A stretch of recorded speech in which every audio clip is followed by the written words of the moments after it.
30।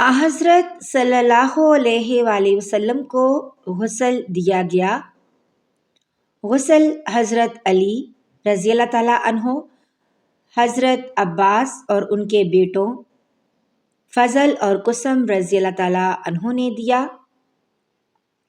حضرت فضل اور حضرت اسامہ رضی اللہ تعالیٰ عنہما غسل دینے والوں کو پانی دے رہے تھے۔ غسل کے وقت حضرت صلی اللہ علیہ وآلہ وسلم کی قمیض نہیں اتاری گئی۔ غسل کے بعد حضرت صلی اللہ علیہ وآلہ وسلم کو 3 سفید کپڑوں میں کفن دیا گیا۔ عود وغیرہ کی دھونی دی گئی۔ اس کے بعد حضرت صلی اللہ علیہ وآلہ وسلم کو چارپائی پر لٹا کر ڈھانپ دیا گیا۔ نماز جنازہ کی کسی نے امامت نہیں کی، سب نے علیحدہ علیحدہ نماز پڑھی، یعنی جتنے لوگ حجرہ مبارک میں آ سکتے تھے بس اتنی تعداد میں داخل ہو کر نماز ادا کرتے اور باہر آ جاتے۔ پھر دوسرے صحابہ اندر جا کر نماز ادا کرتے۔ حضرت ابوبکر صدیق اور حضرت عمر رضی اللہ تعالیٰ عنہما چند دوسرے صحابہ اکرام کے ساتھ حجرے میں داخل ہوئے تو ان الفاظ میں سلام کیا۔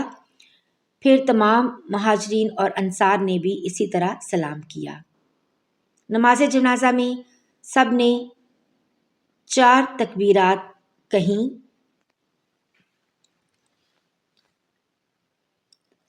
انصاری حضرات سکیفہ بن سعدہ ایک جگہ کا نام، اس میں جمع ہو رہے تھے تاکہ خلافت کا فیصلہ کیا جائے۔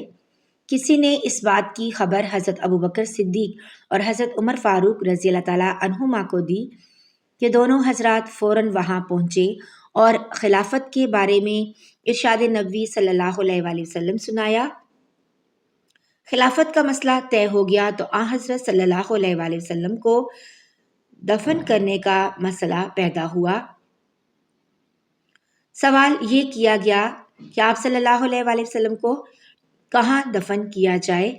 اس موقع پر بھی حضرت ابوبکر صدیق رضی اللہ تعالیٰ عنہ آگے بڑھے اور فرمایا حضرت صلی اللہ علیہ وآلہ وسلم کو وہیں دفن کیا جائے گا جہاں وفات ہوئی ہے۔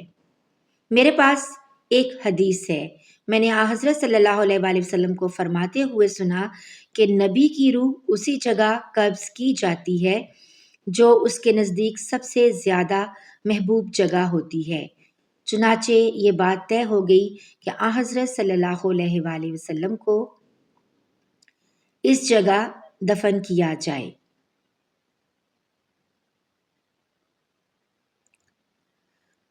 اب یہ سوال اٹھا کہ قبر کیسی بنائی جائے، بغلی بنائی جائے یا شق کی۔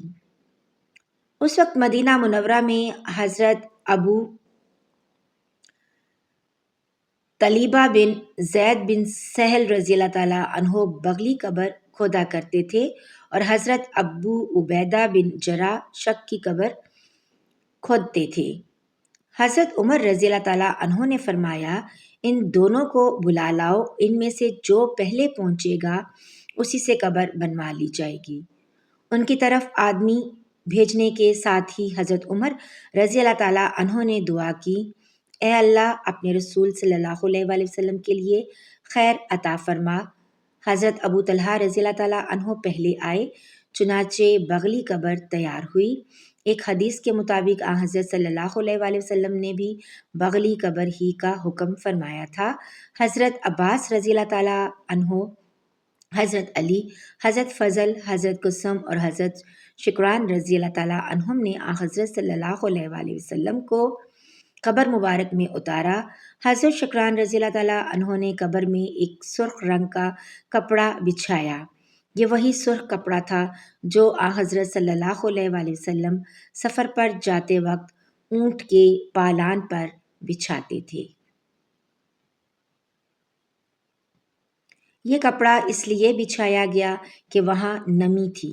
اس وقت حضرت شکران رضی اللہ تعالیٰ عنہ نے یہ الفاظ کہے، خدا کی قسم آپ صلی اللہ علیہ وآلہ وسلم کے بعد اس کپڑے کو کوئی نہیں پہن سکے گا۔ حضرت صلی اللہ علیہ وآلہ وسلم کی تدفین منگل اور بدھ کی درمیانی رات میں ہوئی۔ حضرت ام سلمہ رضی اللہ تعالیٰ عنہا سے روایت ہے کہ اس روز ہم سب ازواج ایک جگہ جمع ہو کر رو رہی تھیں۔ ہم میں سے کوئی سو نہ سکا۔ پھر حضرت بلال رضی اللہ تعالیٰ عنہ نے فجر کی اذان دی۔ اذان میں حضرت صلی اللہ علیہ وآلہ وسلم کا نام مبارک آیا تو سارا مدینہ رونے لگا۔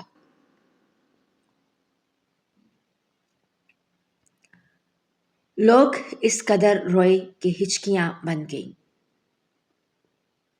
اس سے بڑا صدمہ ان پر کبھی نہیں گزرا تھا اور نہ آئندہ کبھی کسی پر گزرے گا۔ حضرت فاطمہ رضی اللہ تعالیٰ عنہا نے حضرت علی رضی اللہ تعالیٰ عنہ سے فرمایا، تمہارے دلوں نے کیسے برداشت کر لیا کہ تم رسول اللہ صلی اللہ علیہ وآلہ وسلم پر مٹی ڈالو؟ اس پر حضرت علی رضی اللہ تعالیٰ عنہ نے فرمایا، ہاں، لیکن اللہ تعالیٰ کے حکموں کو پھیرنے والا کوئی نہیں۔ ایک حدیث میں آتا ہے کہ آدمی اس مٹی میں دفن ہوتا ہے جہاں سے اس کا خمیر اٹھایا جاتا ہے۔ اس سے یہ بھی ثابت ہوا کہ حضرت صلی اللہ علیہ وآلہ وسلم، حضرت عیسیٰ علیہ السلام اور حضرت ابوبکر صدیق اور حضرت عمر رضی اللہ تعالیٰ عنہما ایک ہی جگہ کی مٹی سے تخلیق کیے گئے تھے۔ حضرت صلی اللہ علیہ وآلہ وسلم کی وفات کے بعد آپ صلی اللہ علیہ وآلہ وسلم کی اونٹنی نے کھانا پینا چھوڑ دیا اور بھوکی پیاسی مر گئی۔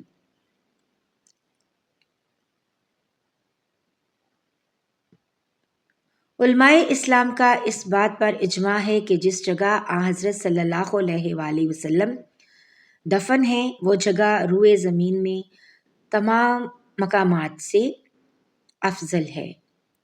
حضرت صلی اللہ علیہ وآلہ وسلم واقعہ فیل والے سال میں پیدا ہوئے، یعنی جس سال ابرہہ بادشاہ نے کعبے پر چڑھائی کی تھی۔ اس واقعے کے 40 یا 50 دن بعد حضرت صلی اللہ علیہ وآلہ وسلم کی ولادت باسعادت صبح طلوع فجر کے وقت ہوئی۔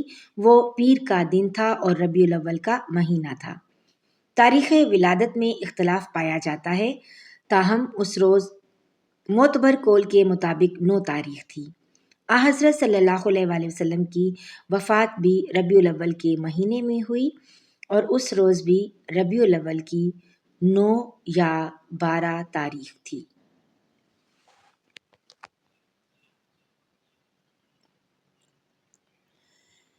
اے اللہ، درود و سلام ہو اس ذات پر کہ جس نے کفر و شرک کے اندھیروں میں شمع ہدایت روشن کی اور جس کے بعد کسی کو نبوت نہیں ملے گی۔ وہ تیرے بندے اور رسول اور ہمارے سردار حضرت محمد صلی اللہ علیہ وآلہ وسلم کی ذات کامل ہے۔ میدان حشر میں ہمیں ان کے گروہ میں شامل فرما اور ہمیں آپ صلی اللہ علیہ وآلہ وسلم کی سنت اور حدیث کے خادموں میں داخل فرما۔ آمین یا رب العالمین۔ سوائے اللہ رب العزت کی ذات عظیم کے کسی کو دوام حاصل نہیں۔ وصلی اللہ علی نبی الامی وعلی آلہ واصحابہ اجمعین۔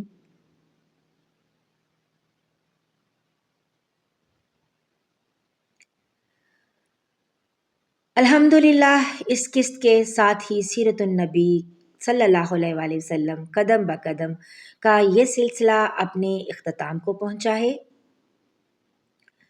اسے جس قدر پسند کیا گیا، اس پر اللہ تعالیٰ کا جتنا بھی شکر کیا جائے وہ کم ہے۔ حضرت صلی اللہ علیہ وآلہ وسلم کی زندگی مبارک کے ان گنت پہلو پھر بھی اس میں شامل نہیں ہو سکے ہیں اور ایسا ہو بھی نہیں سکتا۔ دنیا کے تمام انسان تمام عمر بھی حضرت صلی اللہ علیہ وآلہ وسلم کی زندگی مبارک پر لکھتے رہیں، تب بھی حق ادا نہیں ہو سکتا۔ موجودہ حالات کا تقاضا ہے کہ حضور صلی اللہ علیہ وآلہ وسلم کی سیرت کو عام کیا جائے، قول سے، عمل سے یا جس طرح بھی بن پڑے، یہ کام ضرور کیا جائے۔ اس وقت انسانیت کو کسی آئیڈیل کی تلاش ہے اور وہ حضور صلی اللہ علیہ وآلہ وسلم کی ہی ذات ہو سکتی ہے۔ بقول شاعر، تنگ آ جائے گی خود اپنے چلن سے دنیا، تنگ آ جائے گی خود اپنے چلن سے دنیا، تجھ سے سیکھے گا زمانہ تیرے انداز کبھی۔ جی تو ناظرین و سامعین، یہاں پر سیرت النبی کا جو سلسلہ ہم نے شروع کیا تھا وہ اختتام پذیر ہوا۔ آپ سے اجازت چاہتے ہیں۔ اللہ تعالیٰ آپ کے اور میرے مرحومین کی بلا حساب مغفرت فرمائے اور انہیں جنت الفردوس میں اعلیٰ مقام عطا فرمائے۔ دعاؤں میں یاد رکھیے گا۔ اللہ حافظ۔